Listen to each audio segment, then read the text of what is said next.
With Vegeta causing the birth of the first two Super Saiyans, will the fruit made of the energy from Earth be enough to defeat the Legends?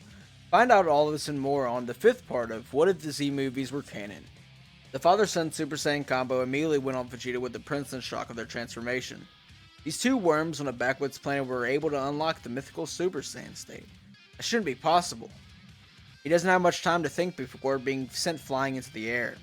After taking a few blows, Vegeta releases his energy, putting some distance between the three of them. Goku and Gohan are not thinking rationally though at the moment and just try to continue to rush towards the prince. Vegeta goes to try to dodge a punch from Goku, but then is hit with a double sundae by Gohan.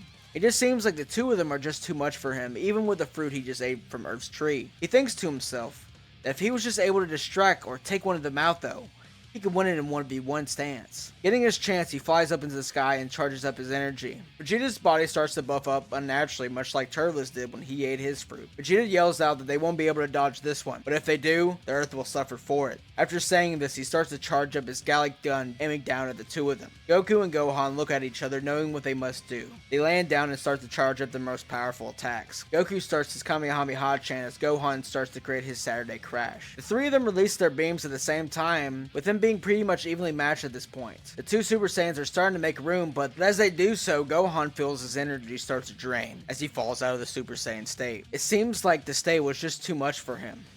Goku wonders how much time he has before he too falls out of the state. As he thinks this though, Kami, Krillin, and the rest of the Z fighters join in with their own beams to strengthen Goku's and Gohan's. The beam is starting to overthrow Vegeta, but it just doesn't seem like it'll be enough, even with all of them fighting together. Goku looks at his son and tells Gohan that he has to be Earth's hero now, as he yells out Kaioken! With the beam growing tenfold. This is able to send the beam hurtling towards Vegeta, with him being enveloped by it and becoming dust. Goku falls to the ground instantly, with his body being scarred and beaten. Kaioken and Super Saiyan were just too much for his body. Gohan and Krillin try to rush towards him with the Sensu beam, but it's just too late. Kami tells the boy that he'll be able to use the Dragon Balls to wish them back, but the Earth is too damaged at this point, and along with that, Roshi has already been revived once, so he can be brought back with Earth's Dragon Balls. As they are discussing future plans, they hear the voice of Goku in their head. Goku tells them that he rushed over to King Kai's place to use them to talk to them while being in the afterlife. He talked to Raditz before flying over, and he said that there were rumors of Dragon Balls being on other planets. The planet that Kami and Piccolo were originally from will probably have a set that can wish back everybody. Kami is surprised at the mention of being from another planet, and takes the rest of them to the lookout. Before that though, Goku tells them not to worry about him and Raditz right now, and worry about the Earth. They have a lot more training they can do on King Kai's place while they are collecting the other Dragon Balls, with King Kai arguing being heard before the communication is broken. Kami asks Mr. Popo if he has any memory of his life before he became Guardian. He tells the group that Kami came to Earth as a child and waited for his parents before being taken in by Earth's previous Guardian. He says that his ship is still there, where he landed so many years ago.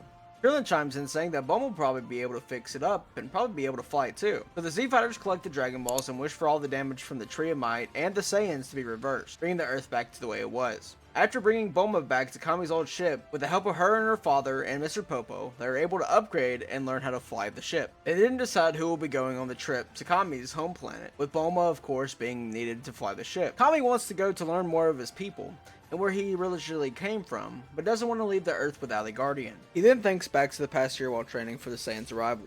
He remembers his training with the Earth Fighters and knows who would be a great substitute while he is away. He and Shinhan, much like himself, cast out his evil long ago, and has become one of the Earth's strongest fighters. He also is the one that gained the most from his teachings on meditation and the other skills. He goes to Tien and offers him the position as guardian in training, that before him and the others leave, he will learn from Mr. Popo and himself, and learn anything that he needs to know while Kami is away. With that being taken care of, both Krillin and Gohan insist on going since they are now Earth's strongest fighters, and they both have someone they want to revive while on Namek. With the team made, they wait a few weeks for Kami's ship to be in flying shape, training in the meantime. The team then load up onto the ship, where they are able to hear a voice inside their head again. This time it's just King Kai, with him giving the general coordinates for Namek, since he forgot to do beforehand when the last time they talked. Unknowingly though, they are not the only ones on their way to the Green Planet, as a ship that had just entered the same solar system as Namek is flying through space. We then brought inside the ship, where an old alien is covered in robes, goes to take a large handful of pills that he shoves into his mouth. He then yells to his subordinate how long until they reach his home planet, with a small alien telling Lord Slug that they will arrive by the end of the week. He laughs, being glad that he is so close to his youth and his quest for his ultimate power.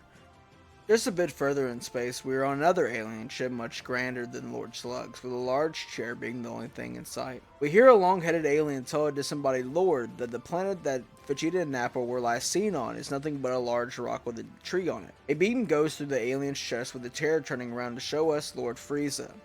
He says this is the third of his planets that were found in this condition.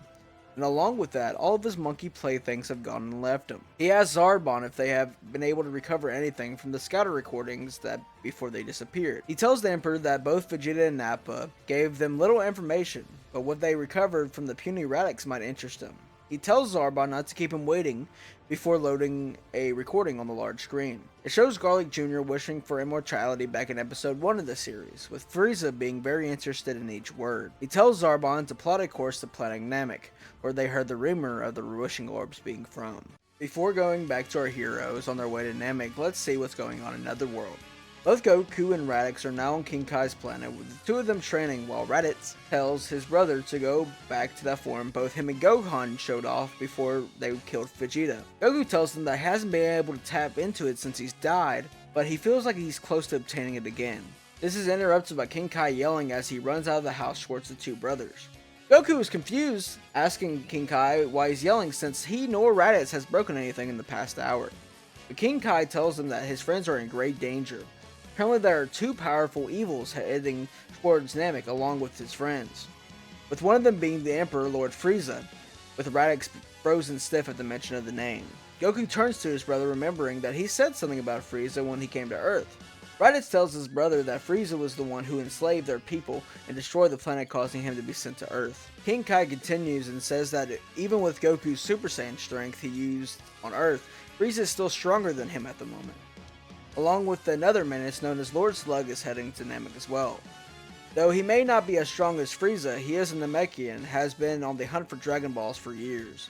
Goku and Raditz know that they'll have to train even more to be able to defeat these foes. They can only hope that Gohan and the rest can reach Namek and gather the Dragon Balls in time to revive them. We then rejoin the Z-Fighters as Kami, Gohan, and Krillin are sitting down in the main part of the ship mental image training. Bulma says that they are all weird as she makes sure the ship's navigation is still heading towards Namek.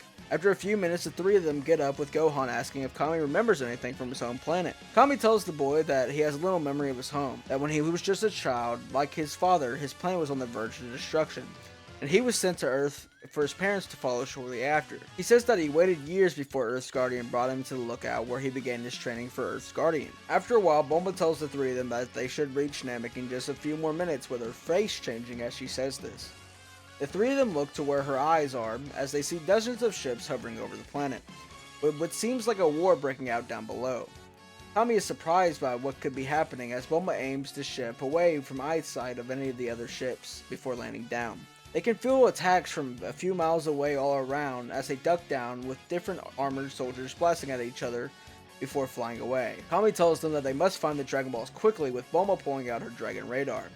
She says that there are 5 Dragon Balls all in one location, and the 2 others are spread out. Krillin and Kami can instantly tell that most of the power levels fighting wouldn't be too difficult by themselves, but with the sheer number, it would be impossible. Along with that, there are a handful of power levels that without Goku and Raditz would be too strong for them. Bulma says that they better get the Dragon Balls as soon as possible. She then capsules Kami's ship and sets up in a small cave and hands the Dragon Radar to the 3 of them, sending them off.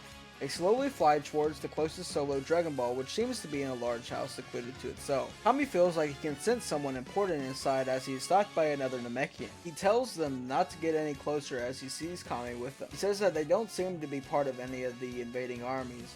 He will not allow anyone to get to Great Elder Guru. They try to convince him that they need the Dragon Balls to revive some of their friends, but Nail says that they are in a crisis at the moment. They will need the Dragon Balls in case of any emergency. After saying this, Guru yells out to Nail to allow them inside as he can sense their intentions and also be valuable allies towards the attack. Nail allows them inside where they meet Guru, with Kami instantly being able to tell that he is the guardian of Namek. Guru is surprised to see another Namekian, telling Kami to come closer. He puts his hand on Kami, with Guru sees his life, where he was sent off when the planet seemed like it was going to be destroyed. He is also able to tell the sea that he is no longer whole, casting out his evil hat. Finally, he sees the trials that went through and why they are here. He says he wishes he could help them, but the two invading forces are currently attacking their planet are also searching for the Dragon Balls. Though he pleads for them to help with the invasion, they will gladly let them wish back their friends once they retrieve the Dragon Balls. Gohan says they will try to do their best, but they sense many strong power levels on the planet that are much too strong for them to face. Guru says that he might be able to help them, since he can tell that they all have untapped power which he can release for them, which would make him much more evenly matched. He tells the three of them to come closer as he places his hand on each one of their heads, unlocking their potential, which explained in the Namek saga that power slowly increases for a time before reaching a fixed higher number later in the arc. Like for instance, Gohan goes from a power level of 1500 in the original, but to 140,000 once fighting Raccoon. So, let's go over the power levels for the three Z fighters currently. Gohan goes from a power level of 17,000 after the fight on Earth, with Vegeta increasing to 50,000 for the time being, still having the ability to transform into an Ozaru and Super Saiyan, but can't call upon the power since the first instance. Krillin goes from a power level of 3,000 going to a whopping 22,000 currently and is still increasing. Then Kami goes from a power level of 1,500 to a power level of 11,000. But weirdly feels that it was not only his power level increased, but his abilities has as well. Much like when Guru unlocked Dende's potential in the original Namek arc, Kami has his abilities increased greatly. After unlocking these powers, the Z Fighters thank Guru for this and tell him that they will do their best to help to drive out these invaders.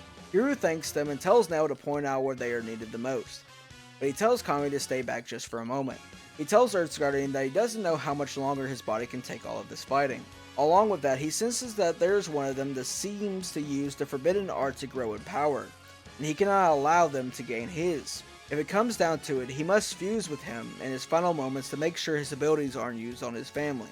Kami doesn't know what to say at first, but agrees that he will do what he must. He then joins Krillin and Gohan as they are directed to the last village they contacted that were needed for help. They fly off, with Krillin not even noticing that he is not suppressing his energy anymore, which alerts some warriors in a nearby ransacked village. A green alien with several smaller versions of himself crawling on his shoulders says that it looks like there are some new playthings nearby, asking Angela wants to join in. He tells them that hopefully they are more of a challenge than this one as a dead Kui lays on the ground. And that is where we'll be ending off this part of What If the Z movies were canon. Who will end up with the Dragon Balls now that there's an all-out war happening on Namek? Will our Z Fighters' new unlocked potential be enough to face off against Slug and Frieza? Find out all of this and more next time. Make sure to give a like on the video and a subscribe if you like what you heard. And with that, I'll see y'all on the next one. Goodbye.